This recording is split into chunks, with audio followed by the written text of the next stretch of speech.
One of the things we humans love to do in the internet is to give our extreme opinions as if they were the holy grail itself.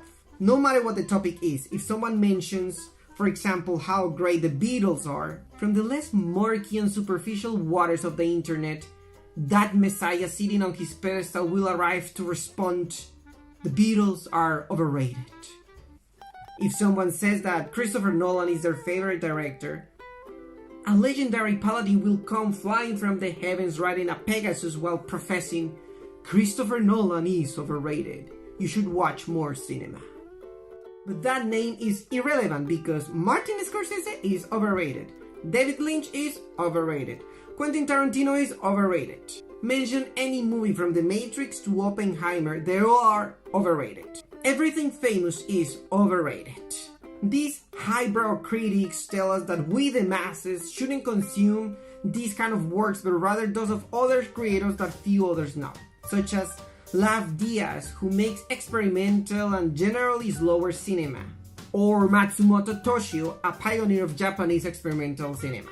Of course, if the unlikely moment were to come when filmmakers like them reach the incredibly fame enjoyed by Tarantino and Nolan, the same critics who recommended them will label them as overrated and recommend other lesser known artists. But in the end, it's all of us who have these thoughts. If you ask on Facebook in a film group which is the most overrated movie, that post will be filled with comments because we all love to explain why the whole world is wrong and I'm not.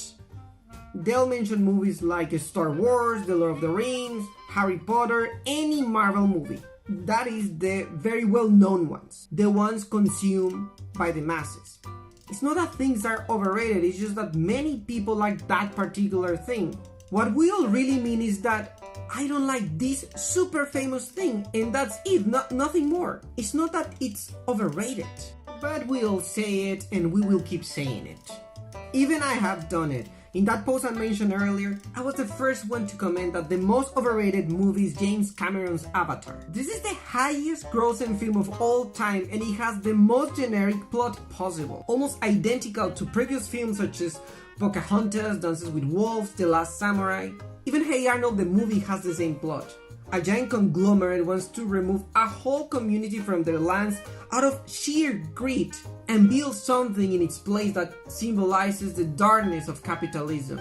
And unlike other famous films, Avatar has left an almost indelible mark on pop culture. Meanwhile, millions of people know the names of all these Star Wars characters, or they know which Hogwarts house they would like to belong to. And they can easily identify this character from The Lord of the Rings, even though he has like 20 minutes on screen. The same cannot be said for Avatar. Few of us know the names of the characters, no one remembers the villains, and there were never fan theories about the film's mythology. And these other movies have had a bunch of theories about them because people love to analyze and theorize about the things they love. Except that doesn't happen with the highest grossing film in history. In conclusion, I apologize. You're right. Yes, there are overrated things, and Avatar is one of them. Let's watch The Last Airbender instead. Postdata, other things I hate that are super famous are reggaeton, and that Drake has as many #1 hits as Michael Jackson. Sometimes the masses are indeed quite stupid, without a doubt.